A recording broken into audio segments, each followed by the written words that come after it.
On a cotton farming commune near the eastern coast of the People's Republic of China, a barefoot doctor named Xiao Shu makes house calls to ailing patients in her brigade. Before the establishment of the People's Republic, medical services were almost non-existent here, as in most agricultural areas throughout China. Malnutrition and epidemics were widespread. In 1949, China had only 20,000 doctors. Today, there are nearly 200,000, and many are working in the countryside. But the main force of the rural healthcare system is the barefoot doctor, a paramedic like Xiao Shu, who provides health and medical services on the farms.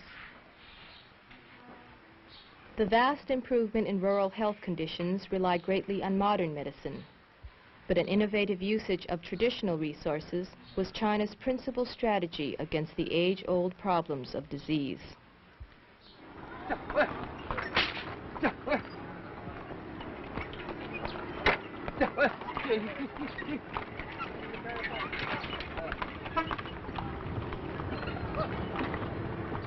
In the past, trained medical personnel stayed in cities like Peking to work in fee-for-service clinics or in hospitals built by foreign missionaries.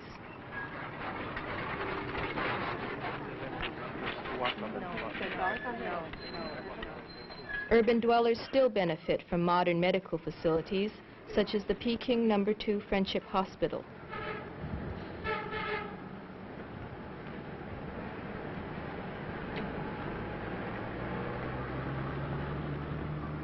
Today, nearly all city residents receive professional medical care provided through low-cost health insurance.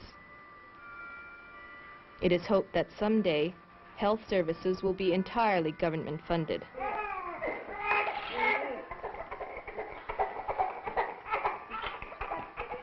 Free medical care for factory workers and 50% coverage for their dependents was made available in the early 1950s.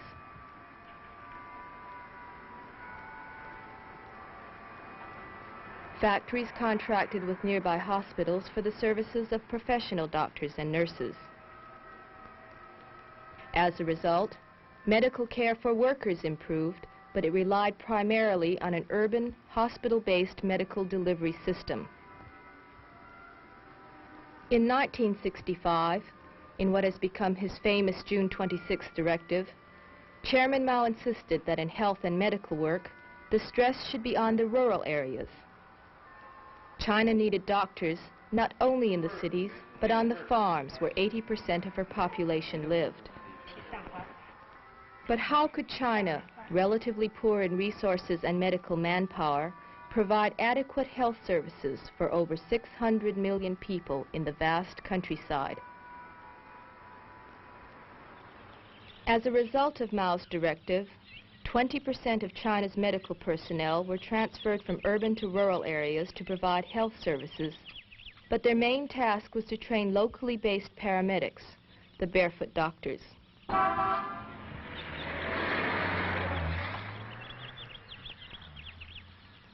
The name barefoot doctor is a literal translation of the Chinese term 赤脚医生. It was originally a nickname for rural medical workers who, like other farmers, sometimes work without shoes. Its main purpose is to symbolize the kinship between the peasants and the paramedics.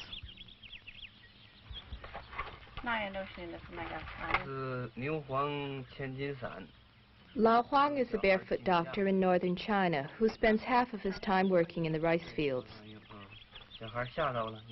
In his barefoot doctor kit, he carries first aid equipment and some medicines. The number of medicines he can prescribe is determined by his training and experience. Some medicines are manufactured in neighboring communes. Others come from factories in Shanghai.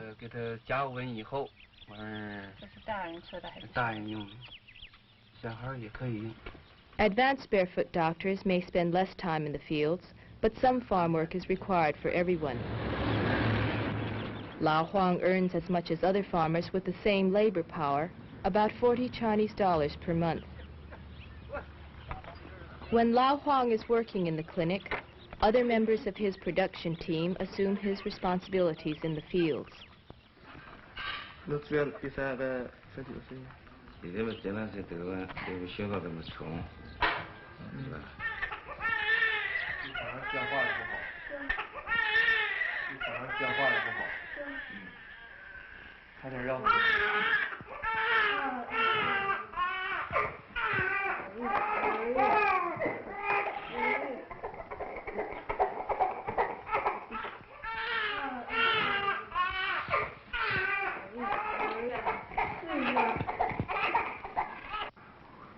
All communes are composed of smaller units called brigades.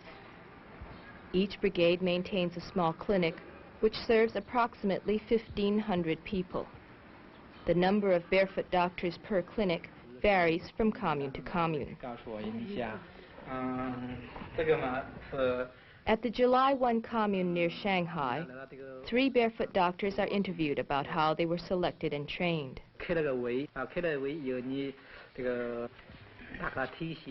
Candidates are nominated at open meetings, then approved by health officials. Qualifications are based on record of public service and aptitude for health work. Family background and political attitudes are also considered. The primary motivation for becoming a barefoot doctor must be to serve the people.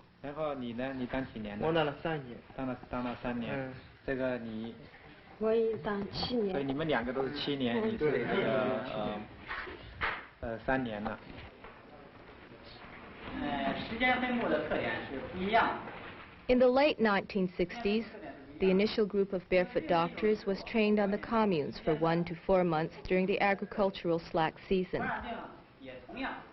In some areas, basic training is now a more formal 6-month program financed by the government. These students at the Shenyang School of Public Health will eventually receive a total of 2 years of classroom and clinical instruction. Over half of the barefoot doctors in this class are women.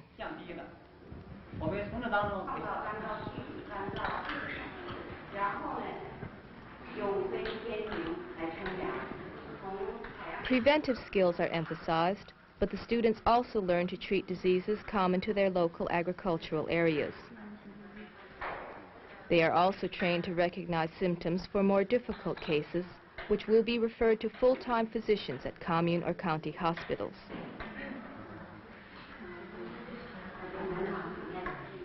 As part of their basic medical program, barefoot doctors study gynecology and obstetrics. They will play an active role in China's family planning campaign.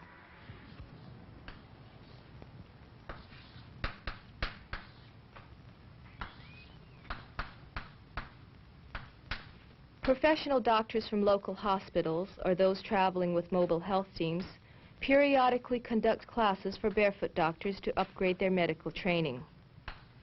Physicians from the People's Liberation Army also supervise continuing education on the communes, most of which is in clinical work and independent study. Although 2 years of cumulative instruction is the goal, some of the most dedicated and talented barefoot doctors will eventually enter medical school and become physicians.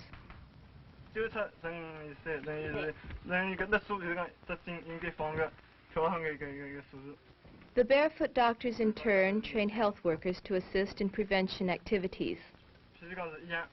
Educational programs emphasize personal hygiene and environmental sanitation. Water samples are collected periodically from local wells and tested for contamination.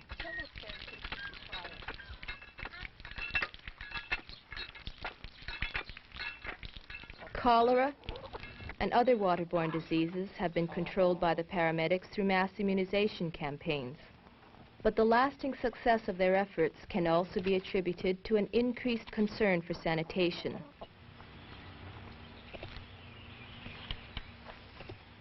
Parasitic diseases, such as schistosomiasis and hookworm disease, have been aggravated by the custom of using human feces as fertilizer. Much effort is spent teaching farmers how to store and compost human waste.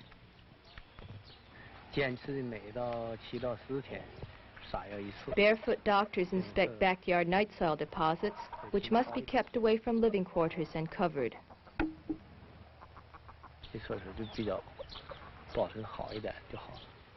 Farmers collect the night soil, which will be fermented or treated chemically before use in the fields.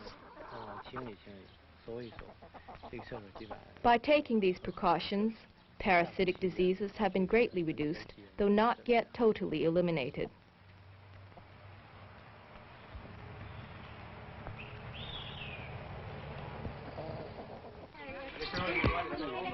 Periodically, entire communities are mobilized to kill disease-causing insects. The national anti-pest campaigns of the 1950s were directed against flies, rats, mosquitoes, bedbugs, and roaches. During the summer, farmers clear rainwater from ditches and spray insecticide to keep mosquitoes away from their homes. Malaria and other diseases have been greatly reduced, but mosquitoes breed in wet rice fields and are still a nuisance.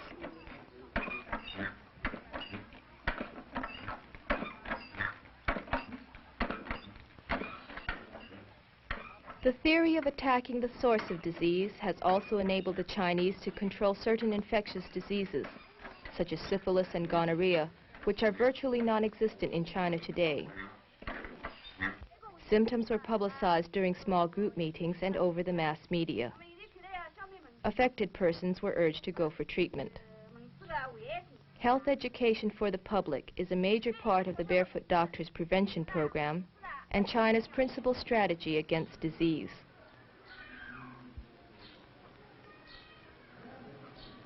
As the Barefoot doctors gradually increase their medical skills, they are able to provide more curative services. Gao Zhang has been a Barefoot doctor for 3 years. Like most Barefoot doctors, Gao Zhang works in his native village, where many of his patients are relatives and friends. These personal ties help to promote close doctor-patient relationships, which are largely responsible for the effectiveness of the paramedics.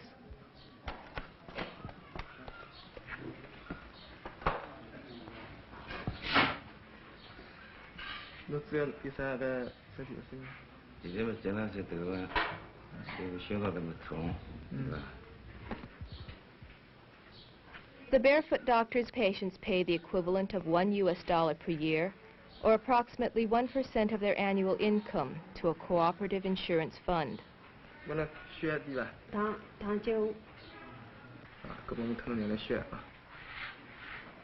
The brigade contributes a matching amount, which pays Gao Zhang's salary. Most, but not all communes have a cooperative health plan.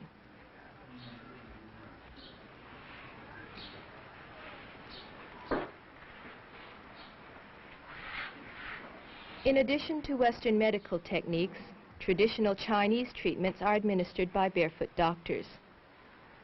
The most popular is acupuncture, which has been used for centuries as a method for treating various ailments, such as headaches.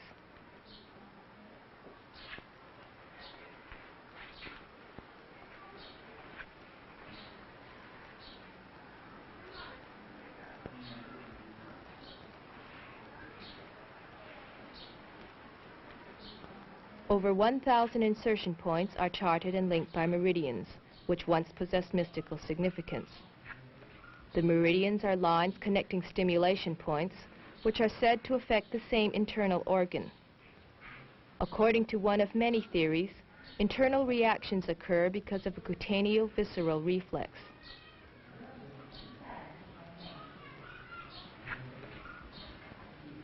The advantages of using acupuncture as an analgesic for surgery were not discovered until the early 1960s, during experiments conducted by Chinese doctors.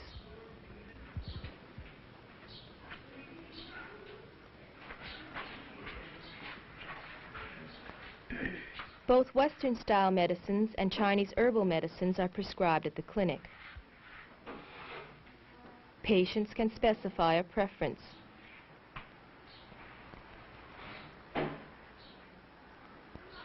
Herbs are grown commercially or collected by the peasants on their days off and sold for additional income.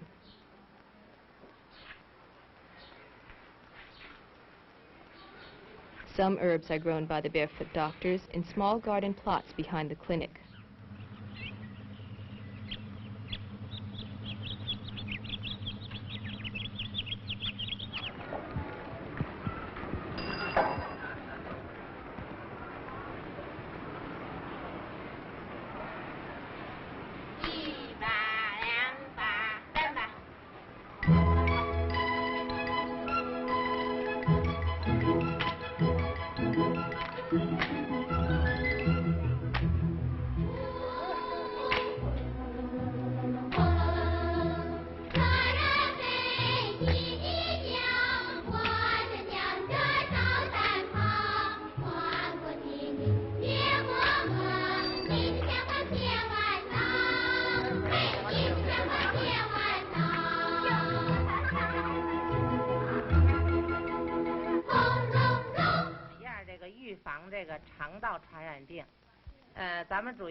Urban housewives and retired people receive some health care benefits.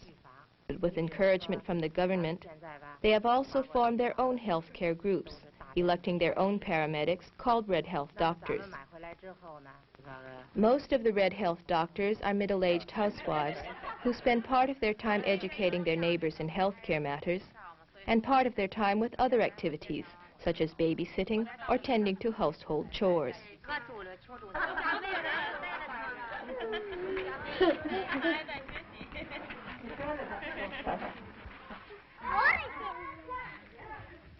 Household tasks may include caring for homegrown ginseng plants and other medicinal herbs.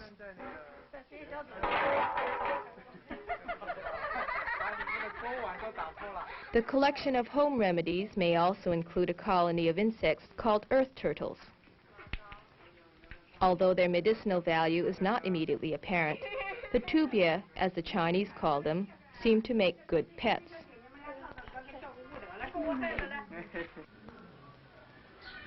Lao Liu is a Red Health doctor at the Xichang'an Hutung in Peking. Like the Barefoot doctors, she emphasizes preventive measures but has had less medical training. At this health station, services such as this acupuncture treatment for rheumatism cost as little as 5 cents. Many people, especially older patients, still prefer traditional Chinese treatments.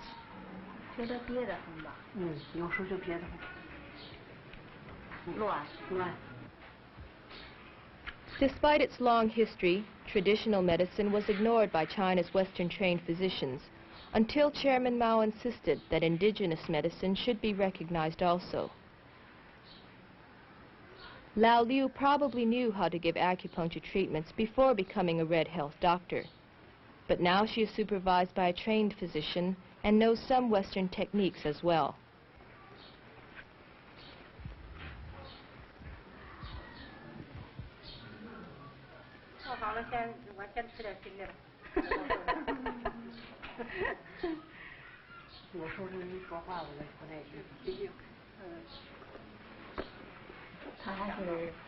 Lao Liu and her partners also know how to make 10 varieties of herbal pills, one of which they say is very effective against the common cold.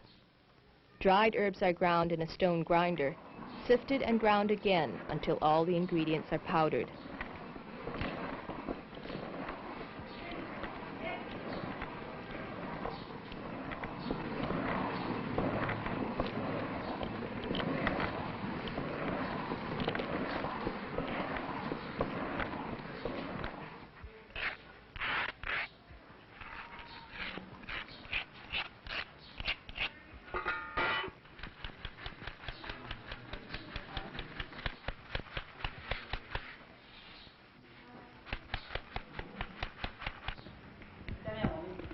The combined use of Chinese and Western medicine is described by a popular saying, 两条腿走路.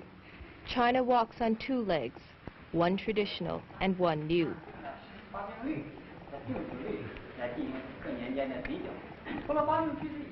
The curriculum for all medical students now includes courses taught by Chinese pharmacologists who once considered medicinal recipes to be highly prized secrets. Learning to identify all the ingredients can be a difficult task. 10% of the students at the Liaoning School of Chinese Medicine are People's Liberation Army soldiers. Nearly half of the other students were barefoot doctors before entering medical school. In 4 years, they will become physicians with a specialty in Chinese medicine and will help train barefoot doctors in the use of herbs and other medical techniques.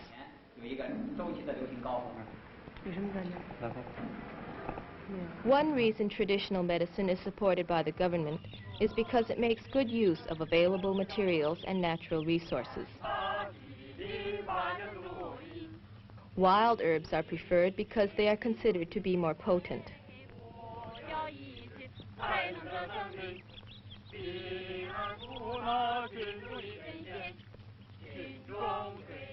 This class of medical students in Shenyang, north of the Great Wall, is collecting herbs in the wheat field surrounding Beiling, the tomb of the father of the first Manchu emperor. Seeing these young students at the ancient tomb reminds us that China's medicine does indeed walk on 2 legs. The Chinese say that by combining traditional and modern medicine, the old can help the new, and the past can serve the present.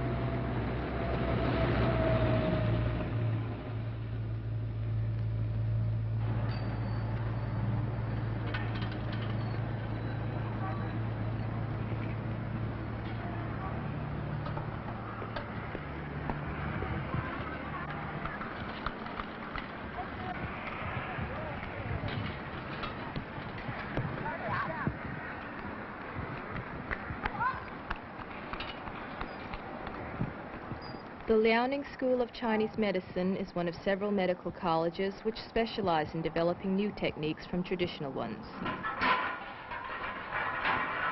It operates a small factory where medicines are made by simple and inexpensive methods which can be used by barefoot doctors with limited equipment and training.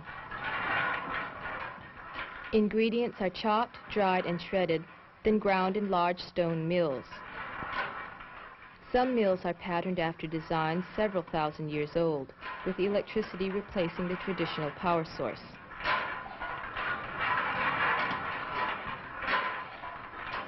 Some of the medicines are made according to age-old prescriptions. Others are new formulas developed by the school's pharmacologists.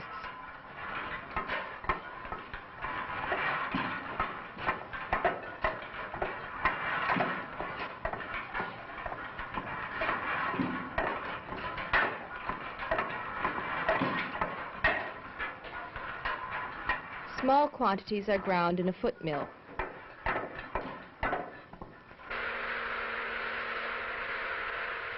Others are blended and granulated in an air-blown tumbler, or finely powdered and made into tablets.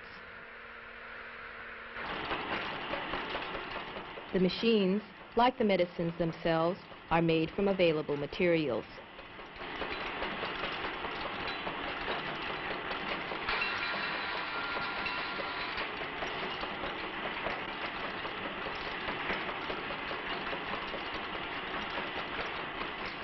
The college also supplies herbal medicines to 4 rural hospitals and an outpatient clinic.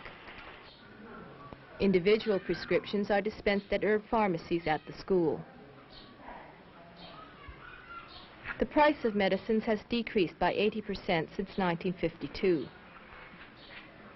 As a result, increased demand has generated a scarcity of wild herbs.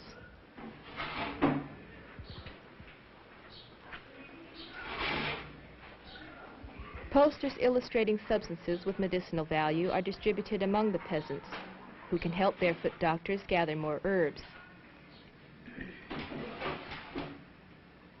Prescriptions are double-checked by one of the pharmacists, then bagged and labeled and sent to the pharmacy kitchen. The cost of prescriptions, along with the doctor's bill and other hospital fees, is usually covered by insurance.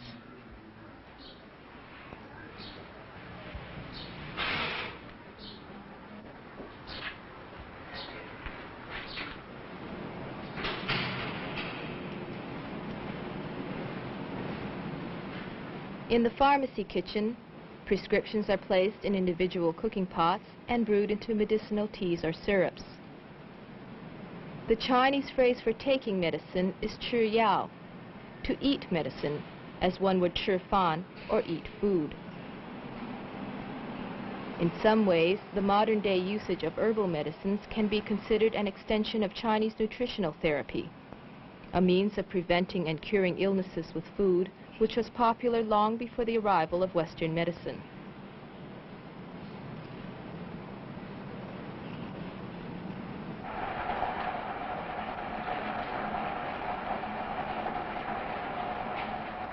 Some herbal medicines are new combinations of traditional ingredients, such as the thick medicinal syrup, which will be made into Chinese-style medicine balls. The formula for this type of medicine, which is somewhat like an aspirin, was developed by herbalists at the school, who are very proud of its therapeutic properties.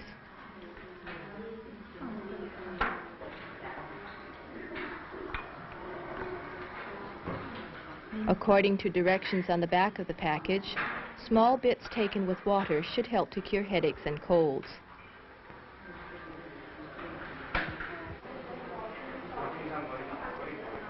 In the school's outpatient clinic, other traditional remedies are tested, then taught to barefoot doctors.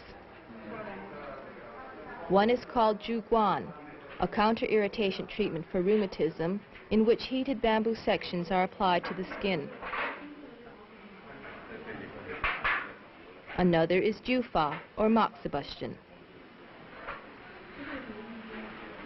Balls of herbs are placed on the skin and lit, causing small blisters to form.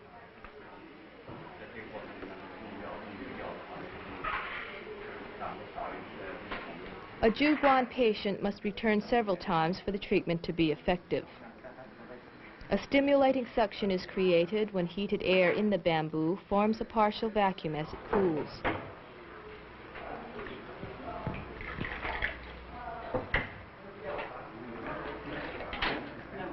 Like many other traditional remedies, Zhuguan treatments are simple to perform and do not require expensive medical equipment.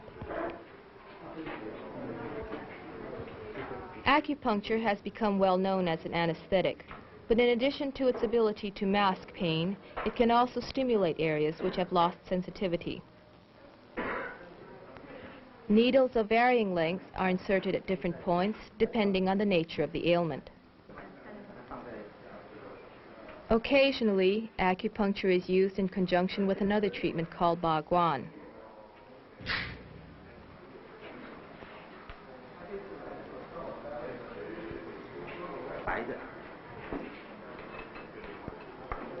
It is similar in principle to Zhuguan, but creates a more powerful suction. Baguan is not uniquely Chinese. It is also practiced throughout the rest of Asia and in the West, where it is known as cupping.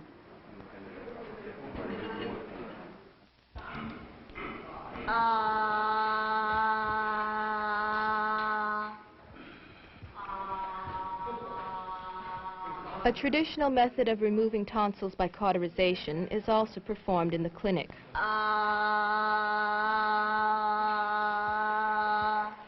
Small irons are heated over a flame and dipped in an herbal solution before being placed on the tonsil.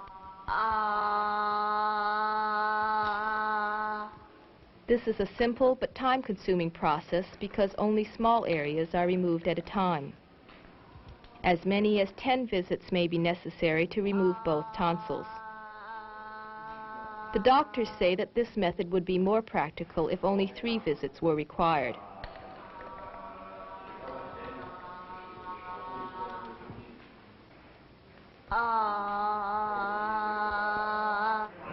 Although most barefoot doctors do not perform dental work, they are occasionally required to extract teeth. For this, they rely on a relatively painless method called acupressure. The purpose of this simple technique is to eliminate the need for expensive dental equipment, such as hypodermic needles and Novocaine. The doctor places his hands on the patient's face and exerts pressure on the upper maxillary nerves. This creates a temporary numbness, similar to what happens when one's foot goes to sleep.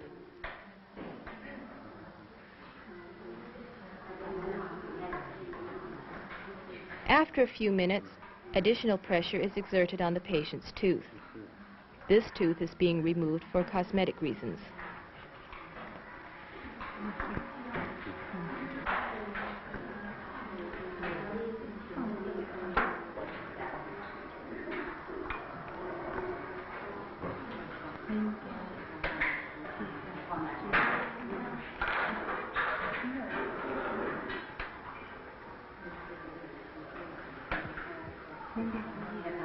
After the extraction, an herbal solution is applied to stop the bleeding. This simple acupressure technique is now being used by many barefoot doctors.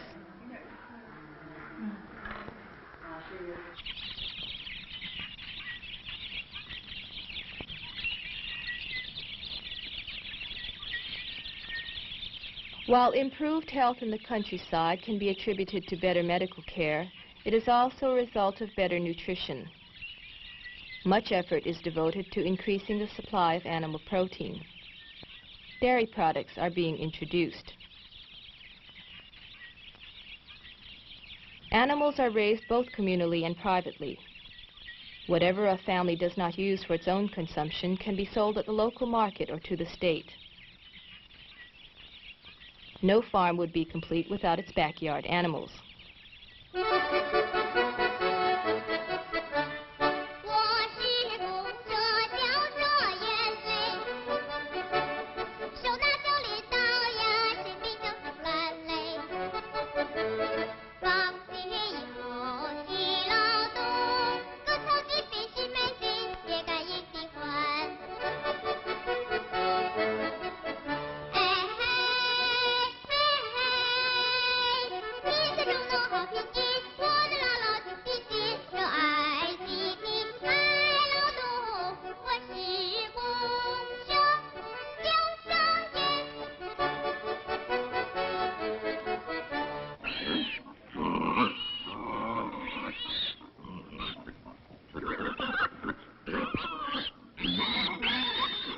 Pigs are bred not only for their meat, but also for their manure, which is the main source of fertilizer.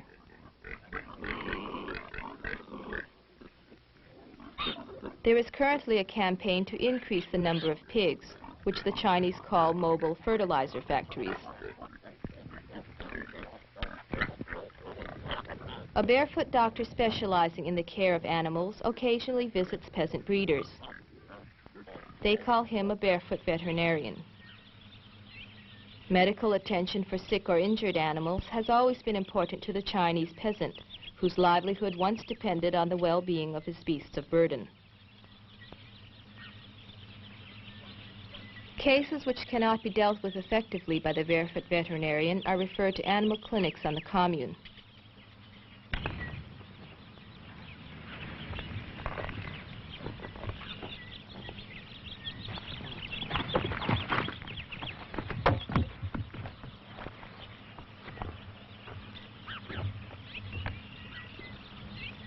At the animal clinic, veterinarians administer both Western and Chinese medical treatments.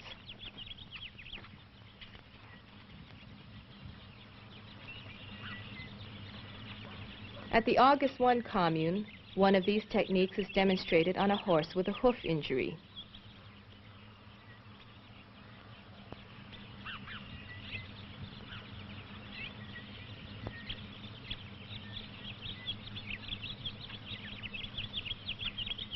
A popular remedy for many human ailments, acupuncture is also used to treat sick animals.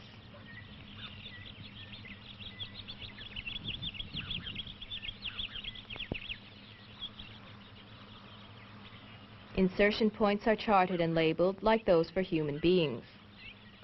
Horses with colds, vertigo, inflammations, or hemorrhages are treated with acupuncture.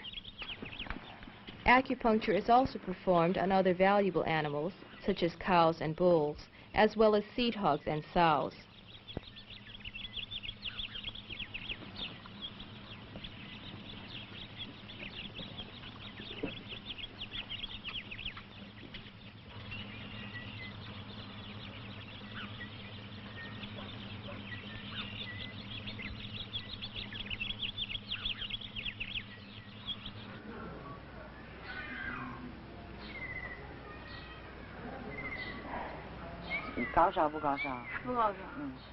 A Barefoot doctor specializing in midwifery assists in childbirth as well as prenatal and perinatal care. This midwife is visiting a young peasant mother a week after the birth of her first child.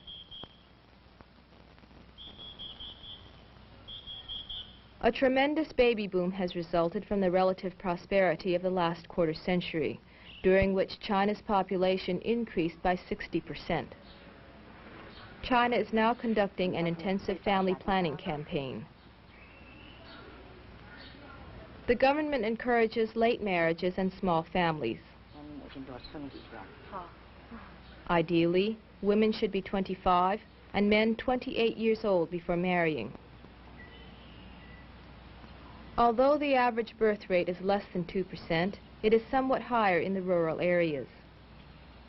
Peasants still tend to marry younger and have larger families than urban dwellers. This mother is only 21.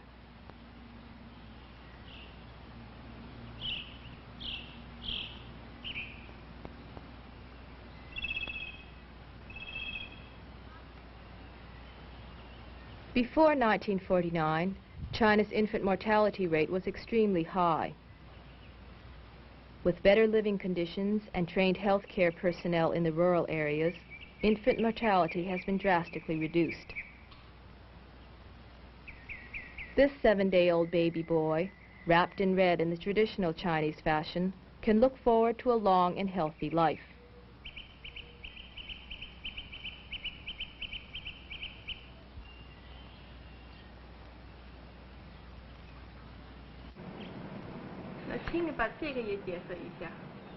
At the August 1 commune, a doctor and a midwife discuss birth control methods available on the commune.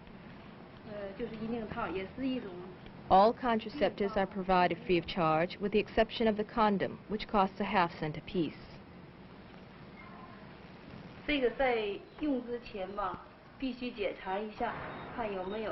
Although they are sold in stores, condoms, like other contraceptives, are available to married couples only.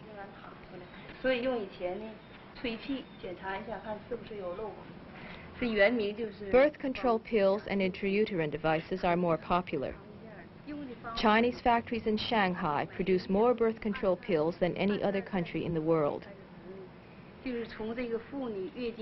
Other contraceptives, such as the paper pill, are being developed at government research institutes in Peking and Shanghai.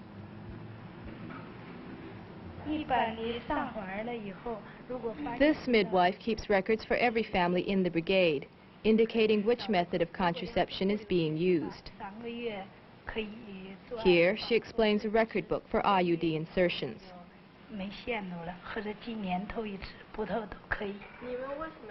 Vasectomies and tubal ligations are encouraged for parents who have completed their families. Patients receive time off with pay during the operation and recuperation period.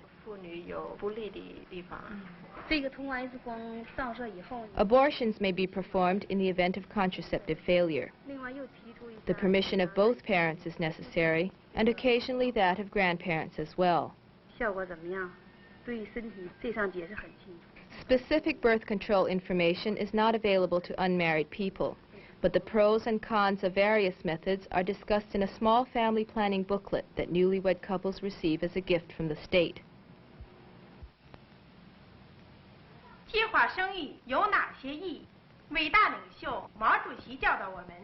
In China, family planning is not only a personal matter, but a national concern. Messages are broadcast over radio and the ever-present loudspeaker.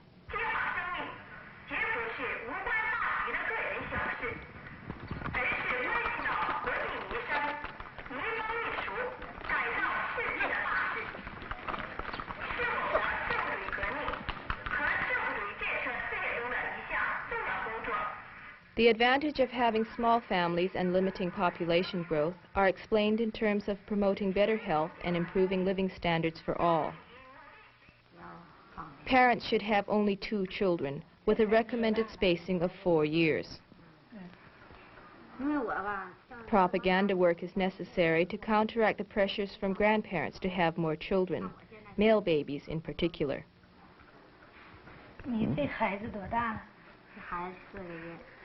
啊，这孩子以下你就带的花。来过月经吗？没有。这孩子还挺胖的，体格挺好。Midwives and barefoot doctors also deliver birth control pills to married women on the commune.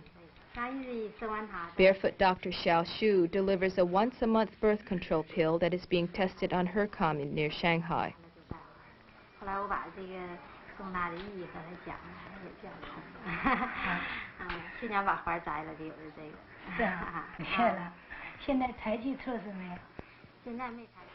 One of the most important aspects of China's family planning campaign is providing jobs for women. Women comprise 80% of the employees at this lock factory. The factory's barefoot doctors keep track of the women's menstrual cycles and deliver birth control pills at the proper time.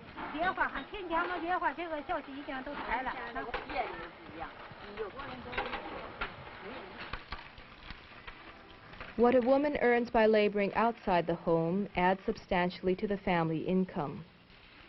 This additional revenue can be used to purchase luxury items such as a bicycle, sewing machine, radio, or watch. In addition to the monetary incentive, there is also a strong motivation to contribute directly to the building of new China. Women want to be an active part of the productive labor force. Some factories are organized by housewives who produce traditional items such as baskets or crocheted and embroidered goods on a piecework basis. Others work at newly created occupations or those formerly reserved for men.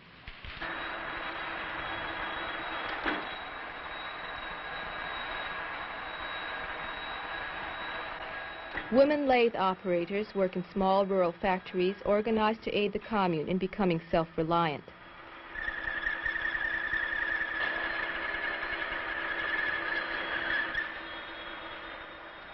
Like barefoot doctors, they may be trained in the cities but return to the farms to work.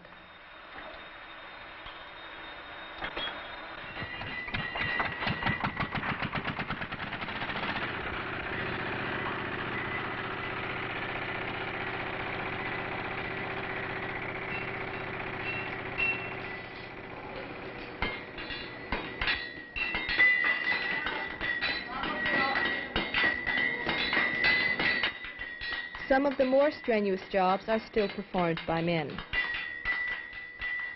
Women who perform less physically demanding tasks earn somewhat less, but the goal is equal pay for equal work. Women also perform jobs such as digging wells and canals, which were once forbidden to them because of superstition. Welding an ox cart wheel pays the same number of work points as forging iron spikes.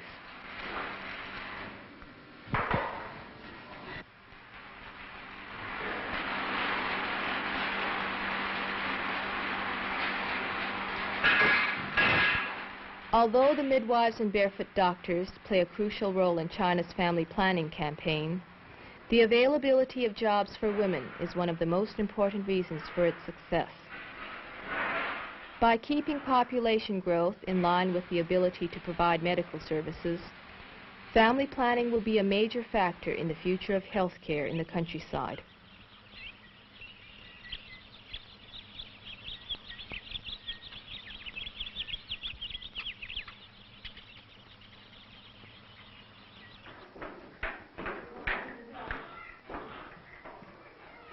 Despite the success of the family planning campaign, over 15 million babies are born in China every year. Although they join the largest population that China has ever known, in terms of health and medical care, this generation will be the most privileged in China's history. These young children receive regular checkups and vaccinations administered by barefoot doctors, who will attend to their medical needs for the rest of their lives. At nurseries and daycare centers, children learn at an early age to appreciate the benefits of health care.